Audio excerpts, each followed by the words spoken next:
sort of the idea of it being a package and sort of going on to the idea of a lifestyle is growing up in hip hop really, and the fact that the labels and the artists that were inspiring me when I was younger always seemed to have more of a sort of universe around them, whether it was Def Jam, Blue Note, or Warp, or especially hip hop, because hip hop was such a visual and sort of, it had breakdancing, it had graffiti, it had the music, it had the sort of sense of the design that was going on for that type of music at the time.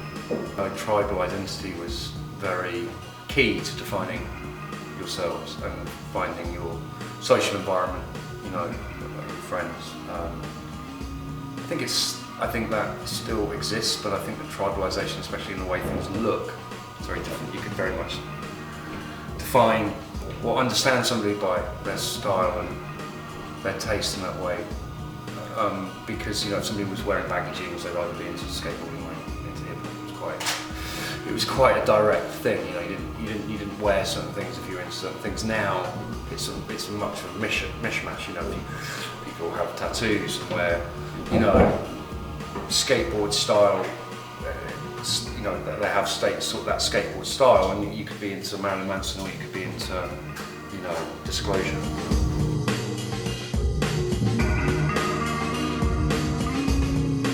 International Sushi Tribe had a massive influence on me as a kid.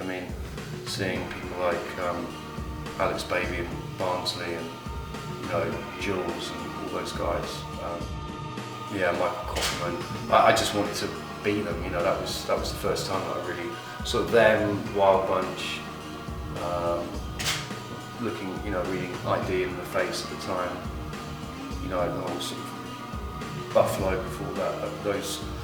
Those images are what really, got me as a kid. I really wanted to find those clothes, and as a result, and my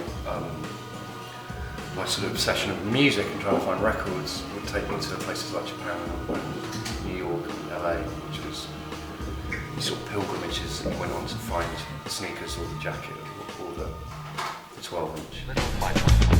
The most dangerous to man. Nigo in London, originally through Kudo and Toshi, who I was working with at Major Force, who I started UNKLE with.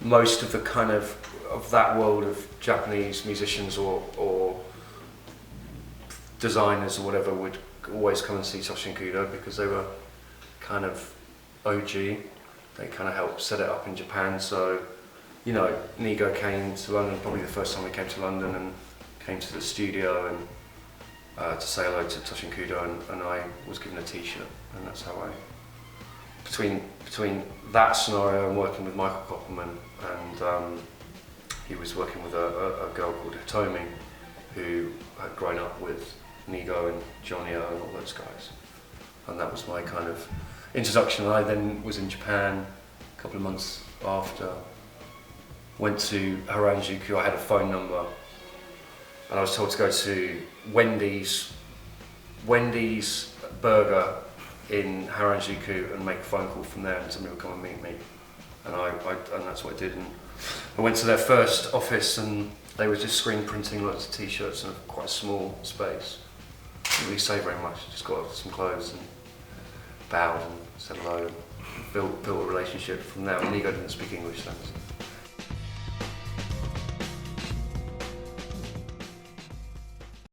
I've let some of it go, yeah, and I've kept some of it. I've kept things that are very personal to me for whatever reason, whether it's one-off, a lot of prototypes, things that are very specific, but a lot of it I've moved on.